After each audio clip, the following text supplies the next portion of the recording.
Bonjour et bienvenue sur cette nouvelle série qui est tout simplement le Spring Framework. Le Spring Framework qui va nous aider à faire énormément de choses avec Java, car c'est désormais que les choses sérieuses vont commencer. Je suis Yann Tutorien, allez c'est parti.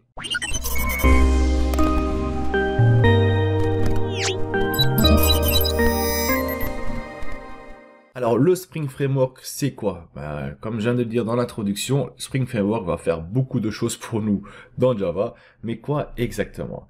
Spring Framework est comme son nom l'indique, est un framework, donc il va automatiser des tâches qu'on fait, donc des tâches répétitives, il va les prendre pour nous, va les automatiser pour nous, et tout ce qu'on doit faire c'est mettre une annotation et la tâche sera faite.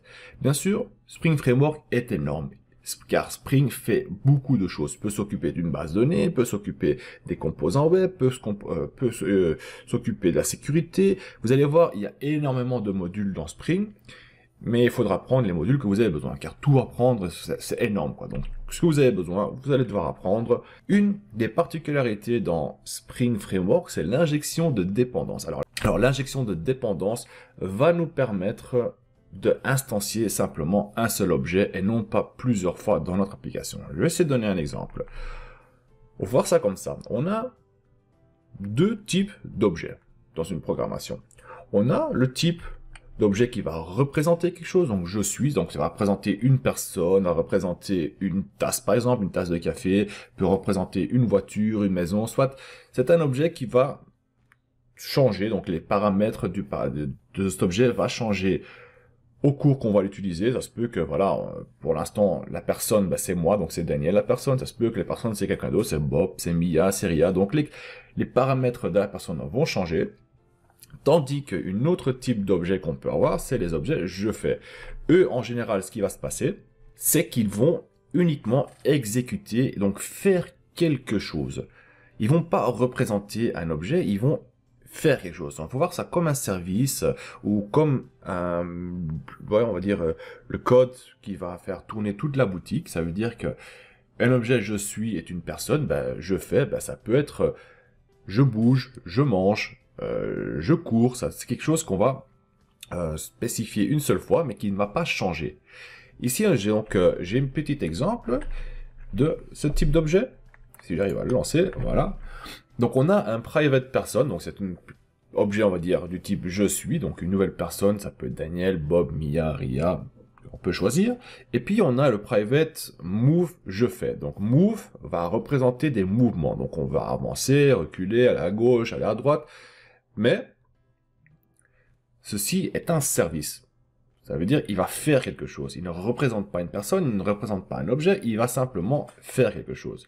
Donc ici, en général, ce qu'on va faire, on va prendre l'objet je suis, la placer donc des paramètres de je suis dans l'objet move, et move va faire ce qu'il a besoin de faire, ou des calculs par exemple. Le truc ici, c'est que il faut instancier nos objets. Donc on va créer un new person, new move.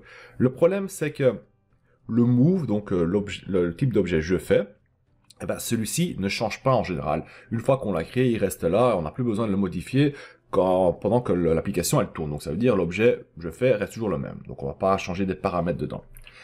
Alors, bien sûr, la question c'est est-ce qu'on a besoin de l'instancier à chaque fois? Parce qu'en fait, ce qu'on fait, c'est des copier-coller, copier-coller, copier-coller. Ça veut dire que si on va utiliser move dans une autre classe, on va nous faire un private move, donc je fais est égal à new move, mais il va faire identique la même chose que celle qui se trouve dans la classe précédente. Et donc là, on voit du code qui se répète un peu à gauche, à droite, et on n'aime pas ça. Donc ce qu'on a envie de faire, on a envie de automatiser cela. Et c'est là que la dépendance d'injection va nous aider. Et comment est-ce qu'elle va nous aider? Là, on a donc nos deux objets. Donc le je suis, là, on va pas trop s'en occuper, on va plus s'occuper avec le je fais. Spring va nous aider de telle sorte qu'il va créer donc un espèce de conteneur, donc une grosse boîte, où ce qu'on va donc pouvoir placer donc tous nos objets je fais dedans. Donc on va créer une instance d'un objet je fais, donc un service, un contrôleur, on va le créer, et le Spring va plutôt le créer pour nous, et le placer dans son conteneur. Et son conteneur peut avoir donc plusieurs objets de type je fais, donc des services, des contrôleurs. Et comment est-ce que Spring va identifier, parce qu'on voit, on a deux types d'objets, on a des objets qu'on veut pas qui sont dans le conteneur, et on a des objets qu'on veut qui se trouvent dans le conteneur, parce qu'on va l'utiliser par la suite, on veut l'instancier une seule fois. Comment est-ce que Spring va savoir qu'il s'agit d'un objet qui doit se placer dans le conteneur. On va tout simplement mettre une notation au-dessus de la classe qui est tout simplement le add_component. Et en faisant cela, Spring va savoir que ceci doit se trouver dans le conteneur, va prendre l'objet, créer une instance de ça et le placer dans le conteneur. En fait, chaque classe qu'on va mettre la notation add_component, au moment qu'on va lancer notre application, il y a Spring qui va scanner, donc met vraiment toutes nos classes. Chaque classe qui trouve avec la notation add_component ou add_service ou add_controller, parce qu'ils font partie du component en fait, il va prendre cette classe, il va créer une instance de cela et placer l'objet dans son conteneur pour que nous puissions l'utiliser par la suite. Voici un exemple de comment ça se programme. Donc ici, on a une classe qui est donc la classe move. Donc move, elle fait quoi? Elle avance, elle tourne à gauche, elle tourne à droite, elle recule. Donc là, on place le nom et la distance. Et au-dessus, on peut voir qu'on a donc le add_component qui est dedans. Et grâce à ce add_component, au moment que Spring va scanner notre classe, il va savoir, ah, il faut que je crée une instance de cette classe et il faut que je la place dans le conteneur. Ok, dorénavant, on a donc notre conteneur avec tous nos objets dedans qui sont instanciés une seule fois. Et là, on peut voir, notre petite classe, elle est ici. Donc notre objet move se trouve dans le conteneur. Mais comment est-ce qu'on va dire à Spring désormais, ok, je veux utiliser cet objet? Comment est-ce qu'on va faire ça? Eh bien, on va utiliser une notation spéciale qui est tout simplement le auto-wired. Ça veut dire que dans un autre composant, on va pouvoir créer donc déclarer donc un objet ici, l'objet move, et on va pouvoir récupérer donc ce qui est move, donc on va pouvoir récupérer l'objet move de notre conteneur grâce au auto-wired. Et le auto-wired, où est-ce qu'on va le placer? En général, on va le placer dans le constructeur. Donc on a notre constructeur ici, notre classe personController, qu'on dit qu'on a besoin de paramètre move de personMove, donc on a besoin de l'objet move dedans. Et ben, avec l'auto-wired, il va dire, ok, j'ai besoin d'instancier cet objet a besoin donc un autre objet qui est move, il se trouve là, ok, on le prend de notre conteneur et on va le placer ici au-dessus. On peut aussi placer l'auto-wire directement à côté ou au-dessus de notre objet ici. Donc on n'est pas obligé de le placer dans le contrôleur, mais on peut le placer au-dessus. Mais il est conseillé, best practice, de le placer directement dans le contrôleur. Ainsi, si on ajoute des objets dedans, eh ben, il suffit de le placer au-dessus et ils vont se connecter l'un à l'autre automatiquement sans qu'on va devoir faire quelque chose. Voilà en gros ce qui est donc Spring. Désormais, on va voir comment on va créer un projet Spring. Alors, pour créer un projet Spring, vraiment pas compliqué, on a deux solutions. Si on travaille sur IntelliJ, on a deux solutions. IntelliJ Ultimate Edition, on peut créer directement un projet Spring à partir d'un nouveau projet. C'est possible, car le Spring Initializer est automatiquement incorporé dans IntelliJ Ultimate Edition. Si vous avez la Community version, donc la version gratuite, vous pouvez aller donc sur le site ici, donc start.spring.io. Vous venez ici, et là, il va créer pour vous un projet de type Spring. Donc, première chose qu'on va faire, c'est de choisir quel type de projet, Maven ou Gradle Project. On va prendre Maven ici. Si vous utilisez Gradle, vous pouvez utiliser Gradle, il n'y a pas de souci. Le langage qu'on va utiliser, c'est Java. Chez nous, Spring Boot, on va laisser comme c'est, donc 2.4. Ici, rappelez-vous, c'est la même chose que dans Maven. On va devoir ici écrire dans quel groupe. Donc, je vais faire com.tuto de rien. Ici, on va mettre le nom d'artefact, donc démo Spring Framework. On peut mettre des options, on peut donc à nouveau changer ici. On peut dire si c'est un jar ou un war. Tout le temps prendre un jar, le war, on va pas utiliser. Et puis on peut utiliser la version Java. Donc 8, 11 ou 13, j'ai la version 11, je vais utiliser la 11. Et ici, on va devoir indiquer quel module de Spring est-ce qu'on va devoir, on va vouloir donc placer dans notre application. Et bien ici, c'est la grande surprise. Regardez bien, je vais cliquer ici, il va me donner la liste de tout ce que Spring peut faire pour nous. Je vais cliquer dessus, et voilà chaque module, donc chaque dépendance qu'on peut ajouter à notre projet pour Spring. On a le Spring Boot DevTool, Lombok, tout ça, c'est pour créer des sites, c'est ce qu'on va voir dans les prochaines vidéos. On a ici, on a du Timeleaf qui nous permet de créer des des templates de site web.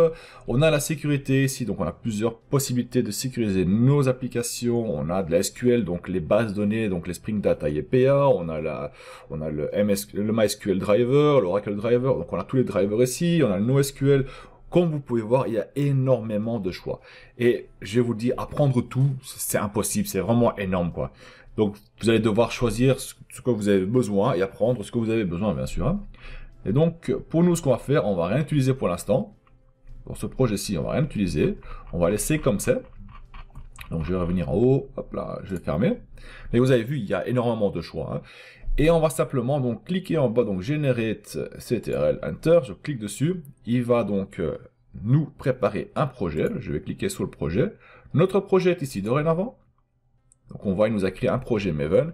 Et désormais, donc, on va ouvrir ce projet avec IntelliJ Community Edition. Donc, je vais fermer ceci, vu que je l'ai plus besoin. Je vais dans donc IntelliJ Community.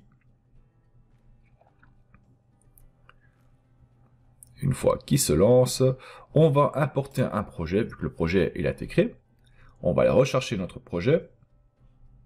Oups, et avant que j'oublie, il faut décompresser le projet avant de pouvoir l'ouvrir ici. Hein, donc, n'oubliez pas de faire ça.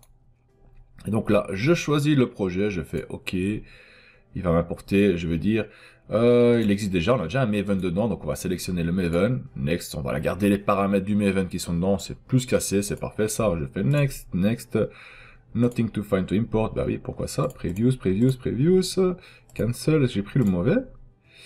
Oui, j'ai pris le mauvais, je vais cliquer là-dessus. Voilà. Donc Maven, Next, Next, voilà.